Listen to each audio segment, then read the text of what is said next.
Hello friends, welcome back to my channel Literature Light. Today I will teach you about distributive pronoun.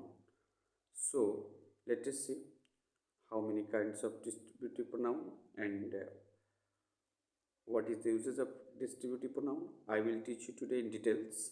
So keep on watching this video till then. Definitely you would get each and every points. Definitely I hope you would get it. चलिए तो आज आपको शुरू करते हैं distributive pronoun. चलिए distributive pronoun क्या होता है सबसे पहले देख लेते हैं। The pronoun which comes for separate noun, जो अलग अलग नाउन के लिए आता है उसे ही डिस्ट्रीब्यूटिव प्रोनाउन कहते हैं। ठीक है, जैसे में ईच आता है, सम आता है, मेनी आता है, मोस्ट आता है, सेम आता है, मोस्ट ऑफ आता है, एनी आता है, नाइदर ऑफ आता है, either of, none of, et cetera. जैसे एवरीथिंग, एवरीबडी, ठीक है, ये और भी सब आते हैं। तो अब देख लीजिए यूजेस कहाँ और किस ढंग से इसको करते हैं, किस प्रकार इसका यूज जो है आप अच्छे से समझ पाएंगे और किस तरह से इसका सेंटेंस में यूज करते हैं। जैसे हम देख लेते हैं ईच का प्रयोग। तो ईच जो होता है किसके लिए आता है? Each comes for group of something. ठीक है, किसी भी चीज़ के ग्रुप को डिनोट करता है ईच, राइट। जैसे में अगर हम कहें ईच ऑफ द बॉयज़ या ईच ऑफ द बुक्स कहें इज़ कॉस्टली, मतलब एक बुक की ग्रुप्स की बात कर रहे हैं। ठीक है, उसके बाद है some comes for uncountable and countable noun in sense of few. ठीक है, कुछ के सेंस में आता है सम, ठीक है, दोनों के लिए आता है, काउंटेबल एंड अनकाउंटेबल नाउन के लिए। जैसे some of sugar is fallen on the floor, right, कुछ शुगर जो है फ्लोर पर गिरा हुआ है। उसके बाद most most comes for the countable noun in sense of having something more. ठीक है, मतलब कुछ ज़्यादा के सेंस में आता है मोस्ट। ठीक है, वह किसके लिए आता है? काउंटेबल नाउन के लिए आता है।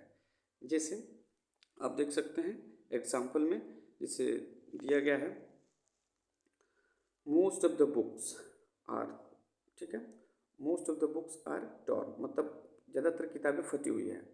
ठीक है, उसी तरह नेक्स्ट देख लेते हैं any comes for any one thing और पर्सन। एनी किसके लिए आता है? किसी एक व्यक्ति और वस्तु के लिए आता है एनी। ठीक है, जैसे में any book is any boy is coming. ठीक है, कोई लड़का आ रहा है, मतलब कोई एक की बात किया जा रहा है। ठीक है, उसके बाद हम देखते हैं आइदर ऑफ कहाँ आता है, तो comes for any one thing और पर्सन इनटू, मतलब दो में से कोई एक के लिए आता है। जैसे दो में से कोई एक कैसे? जैसे आइदर ऑफ द बॉयज, मतलब दो लड़कों में से कोई एक हैज स्टोलन माई पेन, अर्थात मेरा कलम चुराया है। ठीक है, उसके बाद देख लेते हैं नाइदर ऑफ कहाँ होता है इसका प्रयोग? It comes for only one thing और person in to things or person, दो व्यक्ति और वस्तु के लिए आता है, जिसमें से नाइदर ऑफ मतलब कोई नहीं, दो में से कोई नहीं के सेंस में आता है। जैसे जैसे एग्जाम्पल फॉर एग्जाम्पल देख लेते हैं, जैसे नाइदर ऑफ द बॉयज, मतलब दो में से कोई लड़का है ना, हैज़ बुक, मतलब दो में से किसी लड़के के पास बुक नहीं है। ठीक है, उसके बाद नॉन ऑफ का प्रयोग का होता है। It comes for only any one person or thing in more than two things or person, दो व्यक्ति और वस्तु के में से आता है। ठीक है, और बताता है कोई नहीं के सेंस में। जैसे नन ऑफ द बॉयज, मतलब कोई भी लड़का नहीं, मतलब दो से अधिक लड़के हैं वहाँ पे, has beaten among all the students, है ना, तो बहुत सारे विद्यार्थियों में कोई लड़का नहीं मारा है। ठीक है, नोट में देख लेते हैं डिस्ट्रीब्यूटिव प्रोनाउन जो होता है उसके बाद प्लूरल नाउन आता है मोस्टली, और सिंगुलर वर्ब यूज किया जाता है। ठीक है, क्या यूज किया जाता है? Singular verb. जैसे neither of the boys is coming. ठीक है, तो नाइदर ऑफ द बॉयज क्या है? नाउन है, अर्थात प्लूरल नाउन है। यहाँ पे वर्ब क्या लगा है? इज कमिंग लगा है। ठीक है, आई होप कि वीडियो पसंद आया होगा आपको।